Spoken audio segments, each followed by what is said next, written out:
Welcome to Pain with a Purpose, the podcast where we dive deep into the stories of resilience, redemption, and purpose. I'm your host, Chris Woods, and each week we will sit down with guests who have faced challenges with substance abuse, mental health, and recovery. But we're not just dwelling on the past. Instead, we'll explore what keeps them driven towards a purposeful life. Join us as we navigate the journey from pain to a purpose.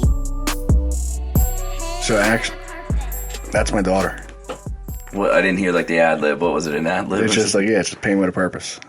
So season 1, episode 1 of Pain with a Purpose, your weekly podcast for talking about all things recovery, all things mental health, people that have struggled in the past and kind of found their way out of some dark places, right? The main purpose of this podcast is to really talk about like the nitty gritty and a lot of the shit that is not really talked about like inside of like a recovery program, right? Like just really the life stuff. So with all that being said, make sure to like, follow, share on Instagram at Pain with a Purpose. I'll put it down at the bottom, or you'll probably see it pop up here on YouTube, Pain with a Purpose podcast, and Apple and Spotify, Pain with a Purpose, right? So I did that pretty well for my first one, That right? was really good. That wasn't Very scripted impressed. at all.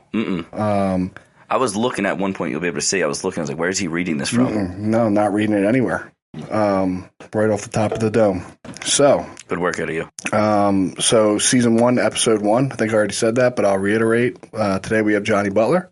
So I really appreciate you making the trip. It was a pleasure. Founder, CEO, owner, COO, I don't even know what that one means. CFO, HR, JBX Roofing. That was quite the introduction. Thank you. It still trips me out when people say stuff like that. Well, I remember not even probably a year ago, right? When you definitely already had started JBX, like you had branched out and did your own thing, but it was my first time actually like really talking to you about like what's that look like? You know what I mean? And I'm sure we'll get into it in depth at some point, but it's pretty cool to see the growth over the last year and how well you can operate a drone at this point. Thank you. I appreciate that. That was primarily self-taught. I'm on drone number 2, though. It wasn't all rainbows and butterflies. They say they're easy to fly, but there's no way. I mean, it's like a remote control car in the air, but it can fall and break a lot easier. But yeah, thank you again for coming out. I wouldn't have just like reached out to you just because you have a business, right? Like there's a reason why I asked you to come out and be on the podcast. For all things considered, I haven't heard anything really bad about you, right? And like we live in an area You're not where talking to enough people. Well, listen, I'm not talking to the people from before you got sober. No, and that's probably a good idea. With the exception of our buddy Joe. Right? Yeah. He's never really got anything good to say. Shout out Joe Foss. We'll have you on at some point. But so you're, obviously you're in recovery. Yes. Right? And like we're going to dive into that. What did that look like early on? Did you did you go to rehab once? Did you get like? So as far as like, and this is something I talk about, like not even talk about, but like think about in my head, like you hear the term in recovery, like, oh, he's in and out, she's in and out. I been to rehab twice. So I went to a 30-day treatment once and I went to detox once and that was it. But mainly I bring that up because I was so wrapped up in like my addiction and my alcoholism that like I didn't think going away was even a possibility for me. Like I never considered it. That's the only reason I don't have that like in and out story. I waited until like, the very end and I was like, got my little taste of recovery the first time. I did everything that you weren't supposed to do. Of course, months later I relapsed. And then I took that as like a blueprint and then I went to detox and like, I've been sober ever since. That was December 9th, 2018.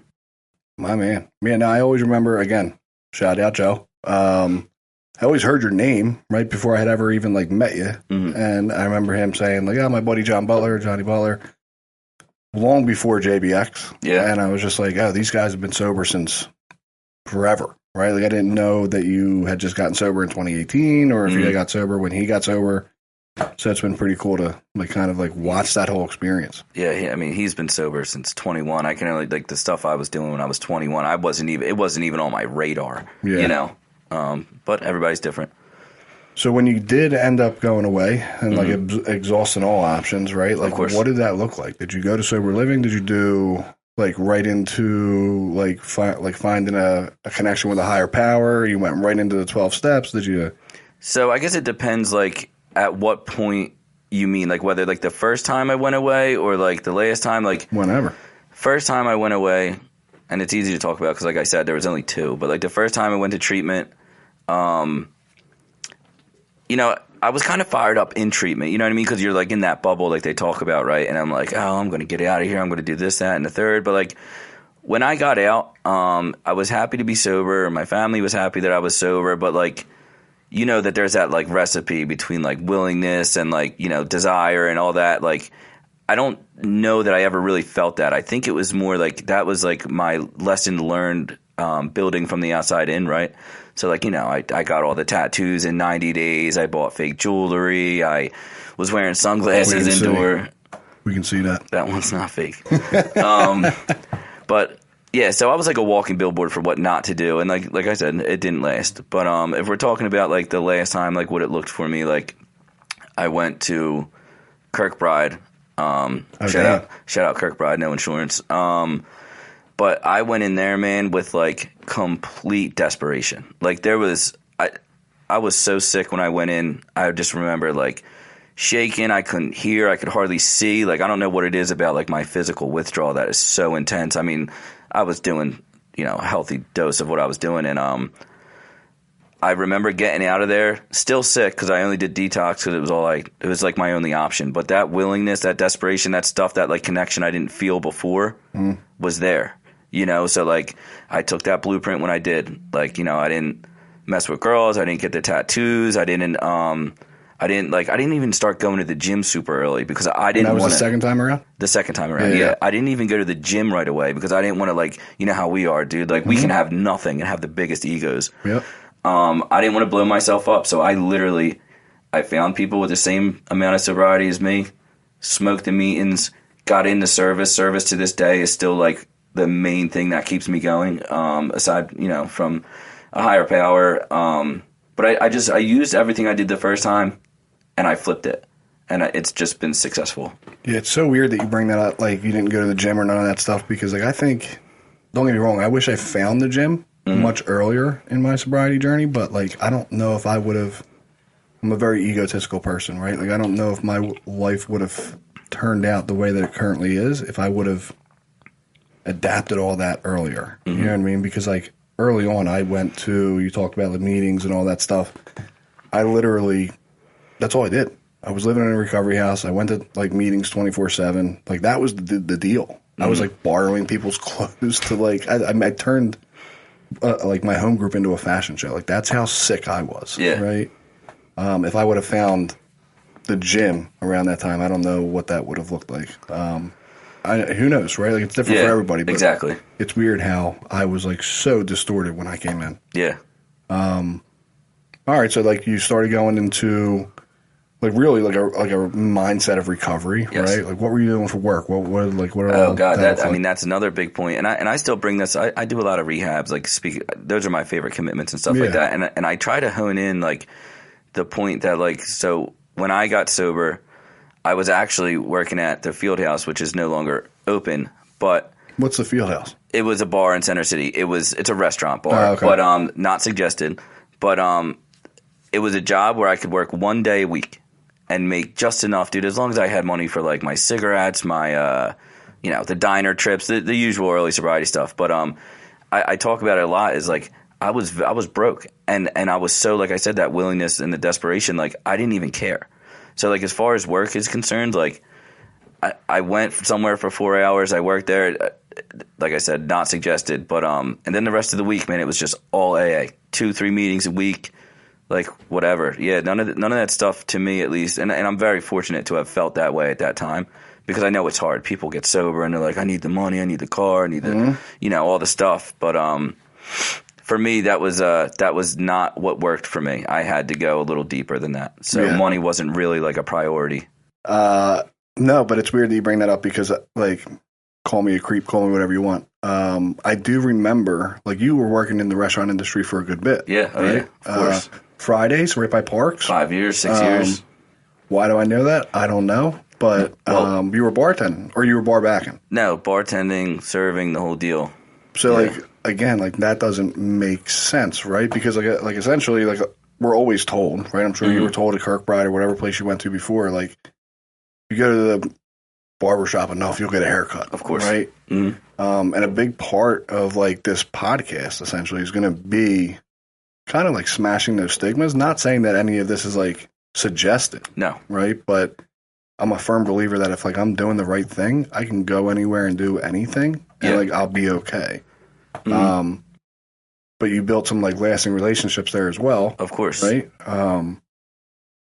So talk a little bit about that, like what that looked like, especially being next to a casino, because we could have a whole podcast about, about gambling. So one thing about that place, and like even in my message, like when I share at like a meeting or something like that, I bring up Fridays every time because that place, like low key, kind of saved my life. Like, so I remember like when I first started working there, I was not doing well, and I go up to the girl that actually vouched for me to get the job, and at this point I haven't seen her in years, like years. And she takes one look at me, 120 pounds, gray in the skin, not doing great, and she says, everybody here is like sober, right?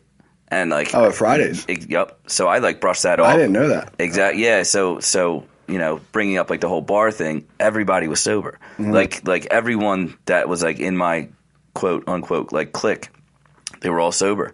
And that really was like, because I didn't have really not really any AA, NA, whatever fellowship you're about. Yeah. Like I didn't have any of that experience, right? So like I remember moments in there where, I'm running like a chicken with their head cut off, and everybody else is kind of just like not taking it that serious. Like they're laughing, they're glowing, and it's like, I remember that was like one of the first times where I was like, there's no way these people are sober. Like, that doesn't make sense because I was so naive. Like, I didn't know that was possible without drugs or alcohol. Wow.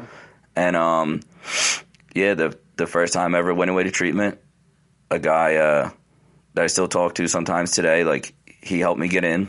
And I got out of there, and I eventually started working there again. And, like, unfortunately, like, I did relapse, but, like, Friday was there again, for me to come back to, and like a lot of sober people still there. And it was actually, aside from like the alcohol and stuff, it was like a pretty healthy environment, Yeah. I mean, especially with the people you were working with too. I mean, like they would know if something was off, of right? Course. Yep. It's so weird because like I had a similar experience. I didn't have a Fridays experience. I went back to, so I had AMA'd or left early from treatment, right? Went right back to the bar that I was working at, and I was able, completely different group of people, right? They were like, "Didn't you just get out of rehab this morning?" And I'm like, "Yeah, but it's not the opiates, you know? Yeah. Like, don't ask any questions. It's just alcohol, right?" And like that was my story, right? Like I wish I didn't have to go through what I had to go through, but again, everything happens for a reason, of course. So those relationships. At Fridays, I mean, I'm sure that there's a lot of people that you have like built lasting relationships with. What does that look like today? Great. I mean, so starting with my buddy Sammy Frizzell, met him. I think he now has like 7 or 8 years sober. At the time, he had like 90 days sober. He just asked me to actually be the godfather of his parent, and godparent of his child. Yeah. And he's seen me at my worst. So, like, that's a pretty cool transformation, and he's still one of my dearest friends today. Timmy Merlini, God rest his soul, we got him right here. John Liguori, Mike Namoli, like, very impactful relationships I've met there. And, like I said, I still talk to, a good bit of people from Fridays, and it's, I guess mainly like because it's a good memory, at the end of the day, like some sad ones obviously, but that's how good the place was to me, Yeah. Timmy was, I mean, I worked with Timmy for a good bit, and I remember when we brought him on, dude, it was like he's absolutely out of his mind. Yeah. But if he can like hang on, he would be absolutely like the best of the best. Mm-hmm. And he was, but like in that job setting, like he was absolutely. He helped, so he has no clue, right? I don't even know if his family. We're going to go on a tangent here, but like I don't know if his family really understands how many lives he touched, whether they came into the place that like we worked at or not. It was pretty cool to see, right? Like the ripple effect of like how even if like someone was just struggling, right? Like he was just there to be an ear. And I know that you still do that stuff daily, right? Like I was FaceTiming with, again, shout out Joe. He was like, I gotta go. Butler just texted me. He said, you sent him an address.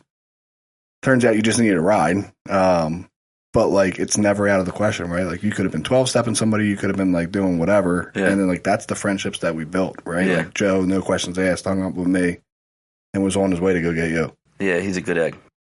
Good egg. I mean, you got him, you just needed a ride.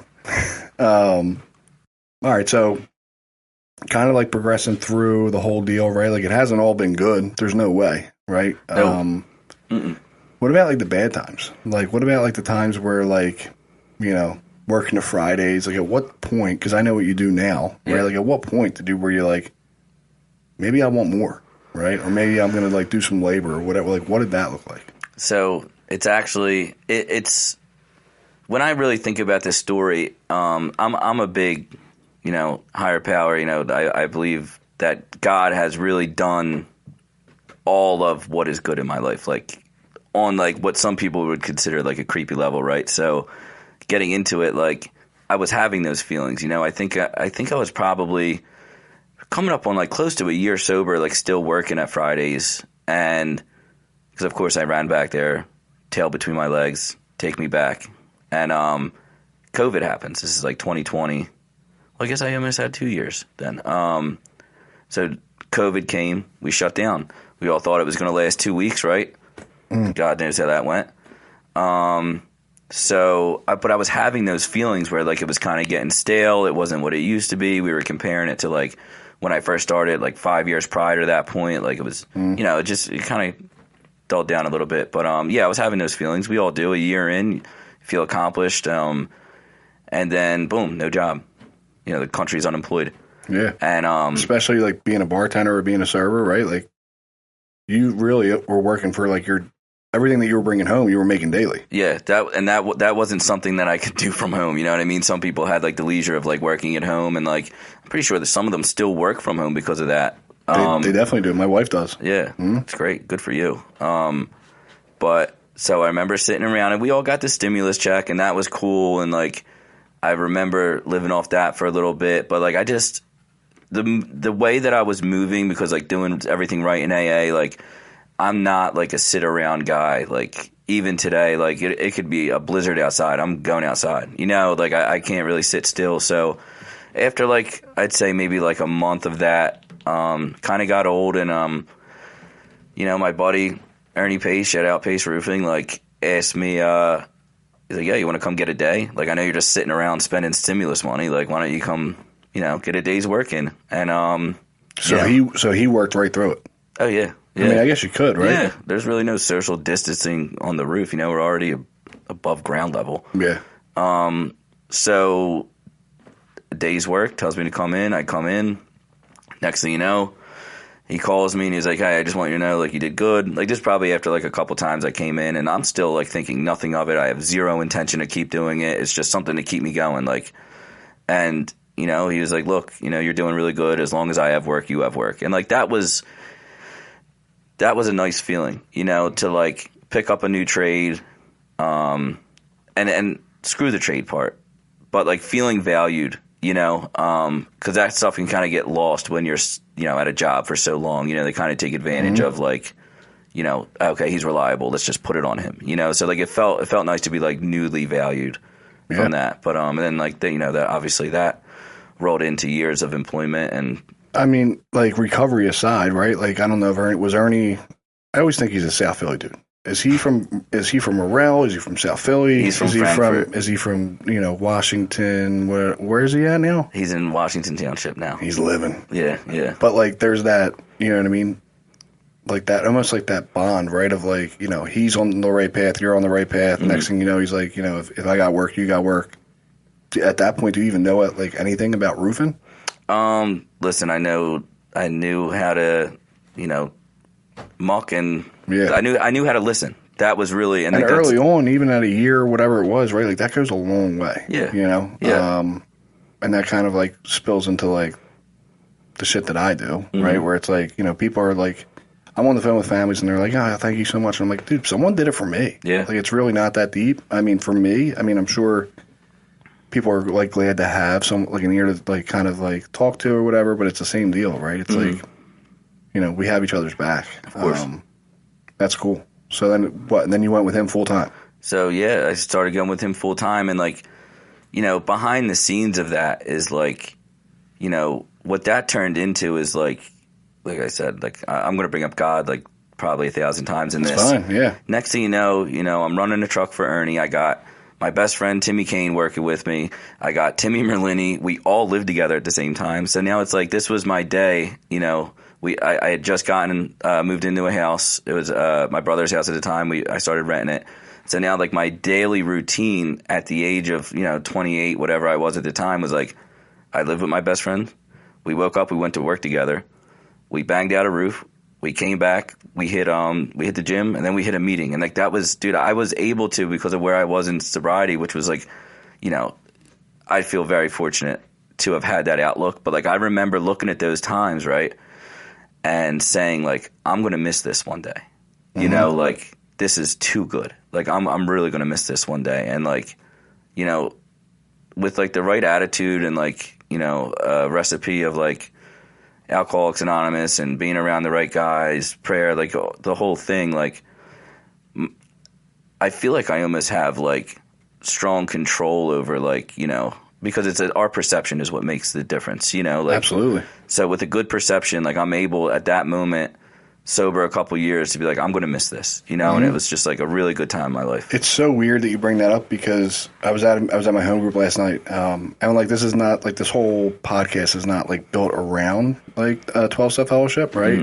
Because I'm definitely going to have people on here that are different thoughts on how to get sober and maintain sobriety, whatever. But you bring up like a really wild point. Like I didn't have that experience, right? When I was living, it sounded a lot like a recovery house, right? Yeah, basically.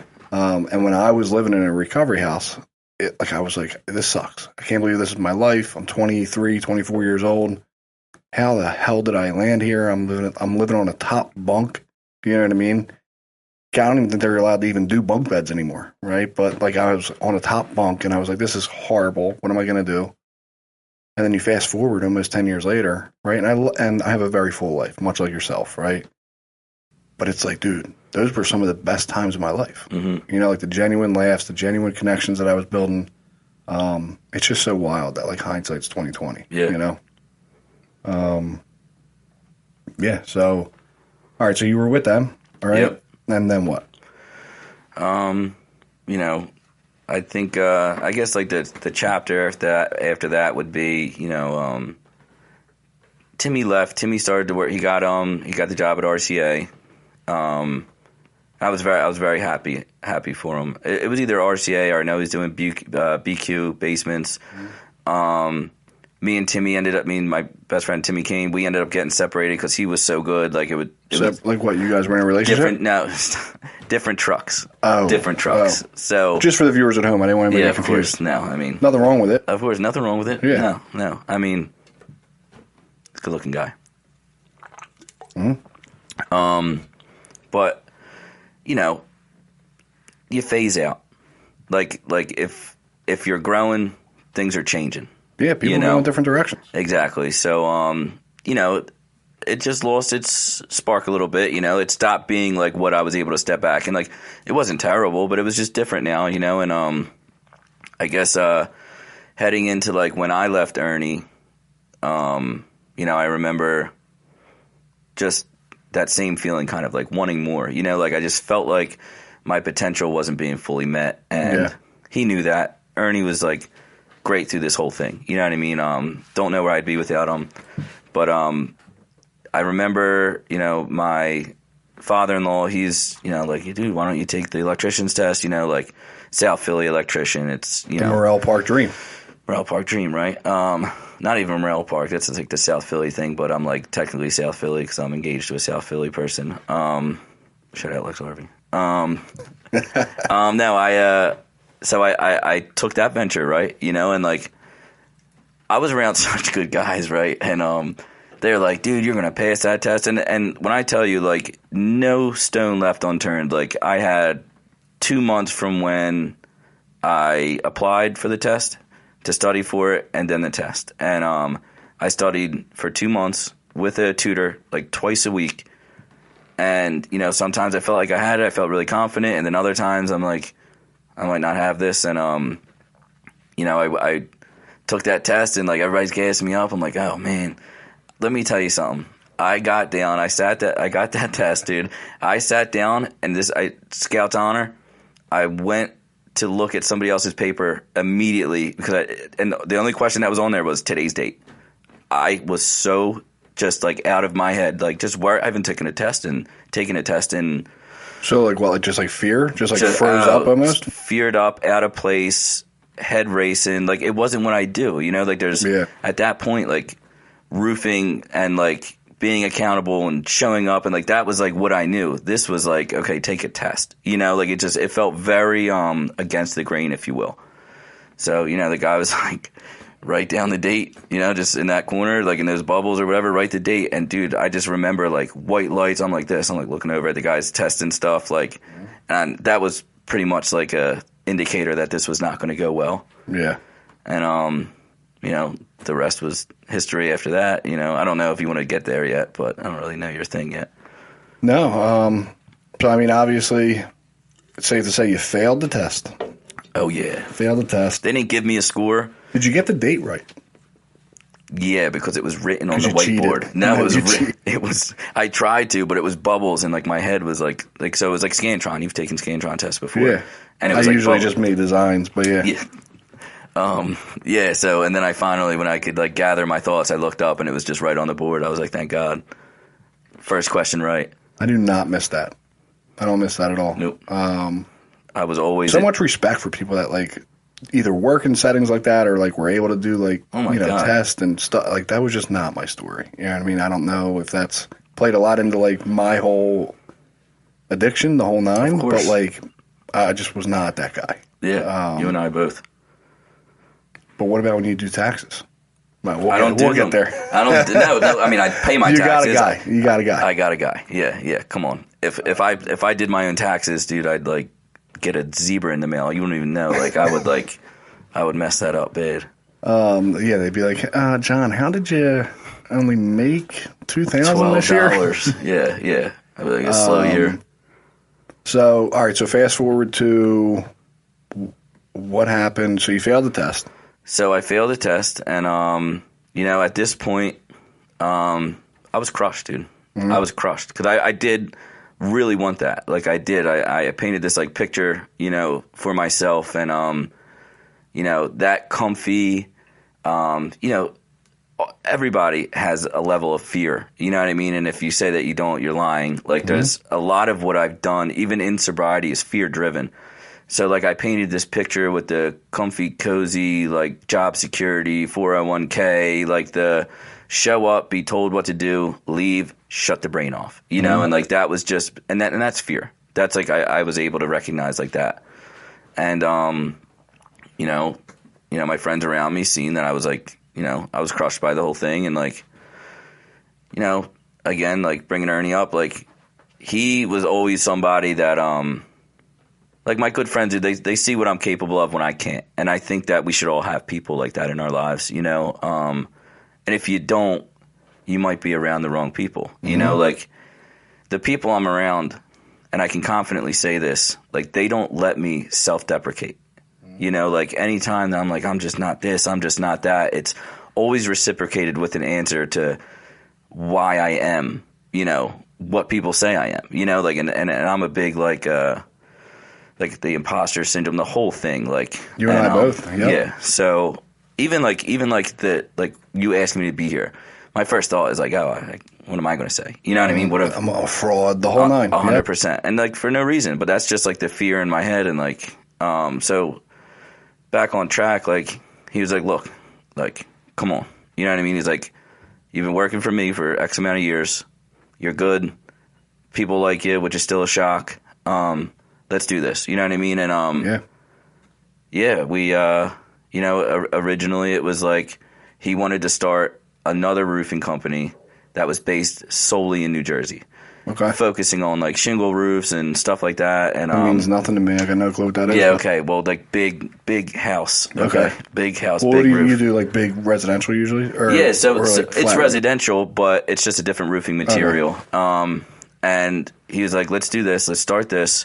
And you can just handle all of New Jersey. You know what I mean? And I'm like, okay, cool. So like fear again is like happy he's there, right? And so, we get it started, and I'm thinking maybe a month goes by, and like, I got actually like decently busy, like pretty quick, just after a couple posts, I got pretty busy, like for just starting, let's call it that. And this was under JBX? Okay. JBX, yep. And a month goes by, and like Pace Roofing's like, they're busy, man. They've been around a little bit now. They do great work. So he didn't have like the time to dedicate to JBX as much as like we had originally thought. Sure. So after 30 days and like being transparent and him being a good friend, like I kind of had to approach him like, this doesn't really make much sense. You'll earn your out.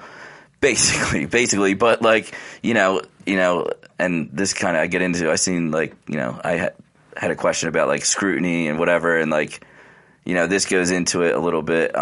Like he had given me a small loan to like get started. Sure. Mm-hmm. I told him, I was like, look, you're busy. Like it doesn't make much sense for you to try to like, cause I'm drumming up the work. He's always there to confide, but like as far as like on the business aspect, like I'm getting the work, I'm doing the work, and now I got to give you some of the money. Yeah. So I kind of just didn't like and he did not give me, he's like, no, totally. Like it was almost like he was ready to say it to me. You know what I mean? So we worked the loan arrangement out, and like, it's funny. And I told myself I wasn't going to address this, but I will. People like had like these crazy stories, right? Like my mom started my company. Ernie owns 90% of JBX Roofing, like this whole thing. And like, that was like hard for me to like deal with at first until I got like more spiritually enlarged, if you will. But it's crazy that you say that, right? Because like as far as the imposter syndrome and whatnot, because for me, right, like I'm always in the mindset of like, when's the other shoe going to drop, right? Like when are people going to find out? When are people going to figure me out, right? And really, there's like, I know what my intentions are, but it's all like the old preconceived ideas of what I have about like my life and who I am and whatever it is. But the second thought is like, people want to see you do well, but never better than them, right? And if you look at just like a lot of the people, and Ernie's obviously not one of those people, right? But like, you look at a lot of the people that you surround yourself with, that Ernie surrounds himself with, right? Like Huff, right? Great guy. Ernie, Joe Foss, right? Yeah. Timmy when he was around. Yeah. I'm missing a bunch of people, right? But like, too many. There's just a whole movement in Northeast Philadelphia that like really want to see people do well. Yeah. Right. And it's just wild that like that still is very much real. And like at the end of the day, like who's that really benefit, right? Which kind of like plays into the whole next segment of like why I asked you to be on the show.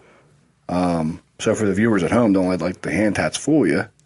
Outside of like a professional setting or like outside of JBX Roofing, like there's been a whole like you got to go home at night, right? Like who are you spending your time with? Like what does that look like? You're engaged now at this point, right? Sure I still follow like a creep, right? Like you were at some pier. Where were we at? Boston Harbor. We go to Boston every October. Yep. Okay. And then, so she had no clue it was coming. No clue. I could have sworn that she did. But now we got her. And then I had her parents actually surprise us up there, and that really...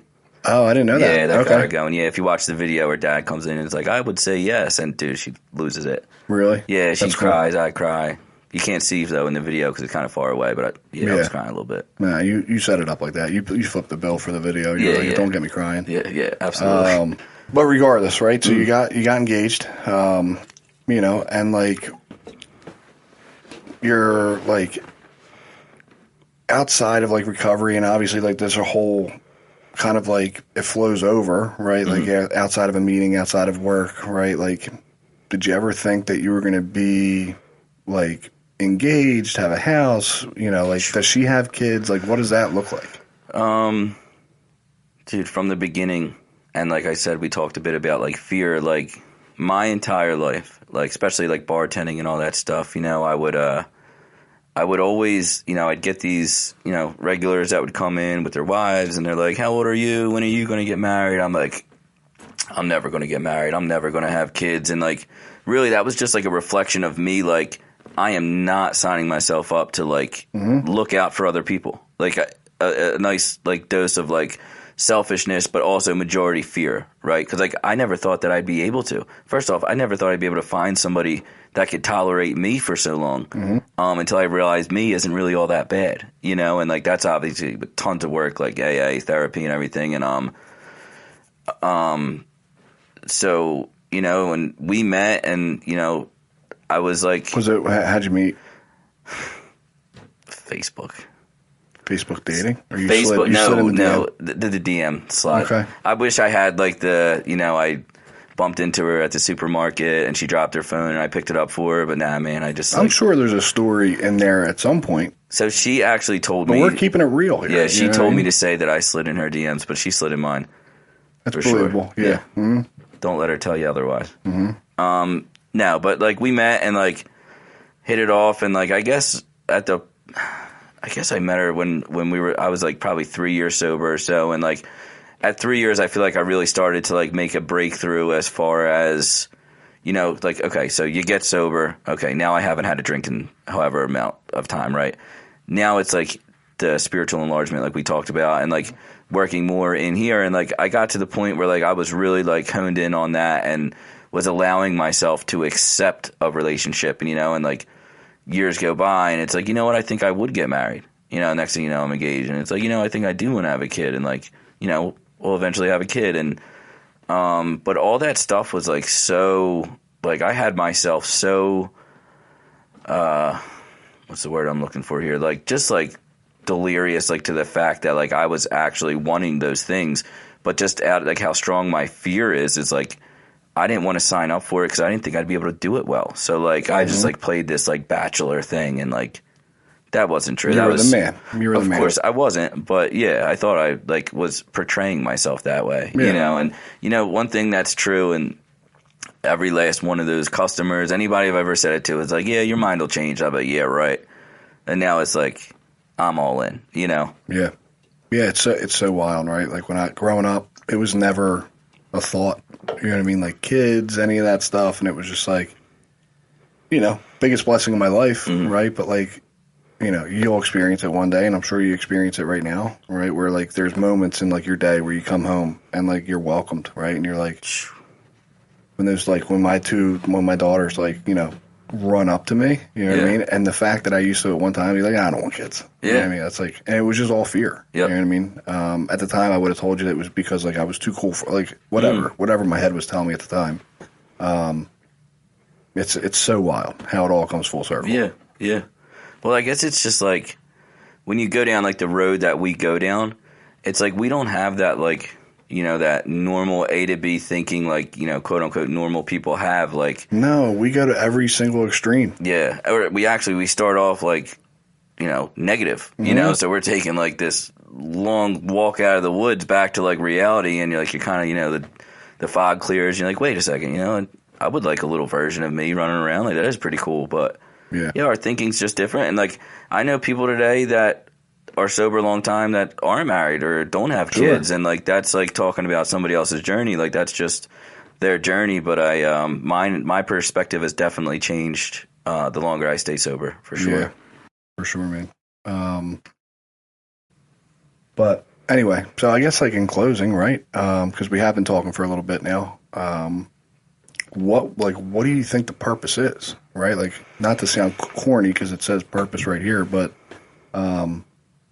you know, a lot of it like kind of ties into like experience, strength, and hope, right? So at one point, like, you were Johnny Butler, MP1. I'm sure it's tattooed on you somewhere. I'm the only one in Merrill Park There's that no hasn't way. gone it There's yet. no way. So listen, there was a time where I was going to do it. There's still time. Well, I know, but like the desire to is totally like faded.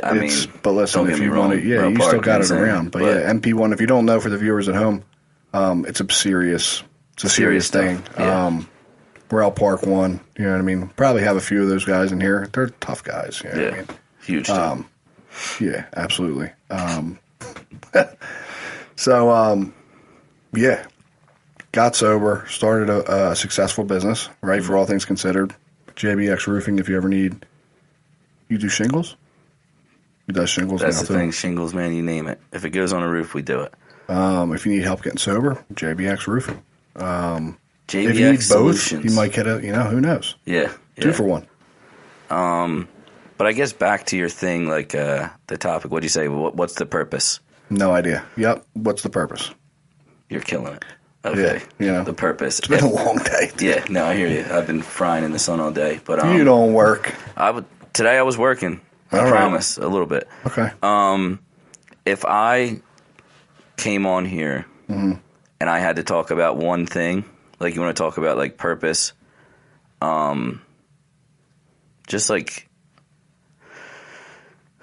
altruistically helping other people. You know, nothing really made sense for me, and like money's cool, cars are cool, houses are cool, whatever it is that like from the outside like really, you know, gets you going. It means nothing. It means absolutely nothing. The ability to altruistically go outside of yourself and help somebody else, just make somebody else's day easier, is the answer to everything, in my opinion. You know, somebody else might not benefit from extending their hand to somebody, but that's not my story. Without God and without, you know, that desire to like do that for people, and like I even feel kind of like corny talking about it, but like so much has been done for me, you know, like so much. People showed up when they probably shouldn't have. People gave me jobs when they definitely shouldn't have. People gave me second, third, fourth chances, you know, and I get to be here today in result of that, and be, you know, a stepfather, a fiance, a good brother, you know, son, employer. Like that was never possible. And now it's like, you know, if all else fails, man, if like, you know, if I get done work and like, you know, my head starts telling me to skip that meeting, like if, you know, things happen, like I know a necessity for me every single day is I need to help somebody. I need to talk to God, and I need to help somebody. And the days that I stop doing that, check me, because I'm in trouble. Yeah. And I feel very strongly, very passionate about that. And I know that without that motive and without that mindset, I wouldn't be here. You wouldn't have asked me to come on. I mean, I'm not positive that wasn't scripted, because like that's how much like it resonated with me, just because like that's the whole name of the game, right? I remember being in and out of rehabs, in and out of treatment centers, and they were like, it's a selfish program, you know, and it's like, it's not though, right? Like if I can be more concerned a little bit with somebody else, my problems, they don't go away, but they seem to just not have that much like weight in my life. Yeah. It's really cool that you said that. Thanks, man. So yeah, I really appreciate you coming on. Thank you for having me, brother. Season 1, episode 1. Episode 1, first one. If you like what we had to say on this podcast, by all means, like, comment, share. Instagram, Pain with a Purpose. It's actually Pain W Purpose. Again, we'll pop it up here real cool for you. YouTube, Pain with a Purpose podcast. Spotify, Apple, Pain with a Purpose podcast. We will be on all streaming platforms. And stay tuned for next week for season 1, episode 2. Not going to announce who it is because it's going to be a surprise for you, but again, man, really appreciate it. JBX Roofing, Johnny Butler, you're the man. Talk to you soon.